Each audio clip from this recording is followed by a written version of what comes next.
ছেলেটির নাম Parvez. Asia premium ইউনিভার্সিটিতে ইঞ্জিনিয়ারিং লাইনে পড়াশোনা করত। লাঞ্চের টাইমে বন্ধু বান্ধবের সাথে চা স্টলে গিয়ে সিঙ্গারা খাওয়ার পাশাপাশি একটু হাসাহাসি, আর তাদের পাশে বসেছিল দুইটা নরখাদক ডাইনি। বন্ধু বান্ধব একসাথে থাকলে একটু হাসাহাসি একটা স্বাভাবিক ব্যাপার, কিন্তু তার এই হাসিটা যেন তার মৃত্যুর কারণ হলো। কিছু সাবরি পোলাপান আছে না, যারা মেয়েদেরকে ইমপ্রেস করার জন্য সবকিছুই করতে পারে। আজকে দুইটা কলঙ্কিত মেয়ের জন্য কতগুলো ফ্যামিলি নষ্ট হয়ে গেল, কতগুলো ফ্যামিলি ধ্বংস হয়ে গেল। দুবাইয়ের শেখ মেহেরাকে চিনো, যার নিচের তেনা বহন করার যোগ্যতা তোমরা রাখো না। তার দিকে তাকিয়েও কত মানুষ হাসাহাসি করে। কই আমরা কখনো তো শুনিনি যে তার হাসির কারণে কাউকে সে মেরে ফেলেছে। তোমরা কি হয়ে গেছো? তোমাদের কি এত বড় ইগো যে তোমাদের ইগোর কারণে আজকে কয়টা মানুষ নষ্ট হয়ে গেল? এটা কি তোমরা একবার ভেবে দেখেছো?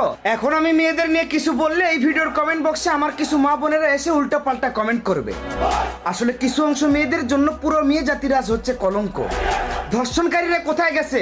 সব ধর্ষণকারীদেরকে খবর দে, রাস্তার উপরে ফেলাই ওই দুই নারীকে গণধর্ষণ কর, আর এটাই হচ্ছে ওদের শাস্তি।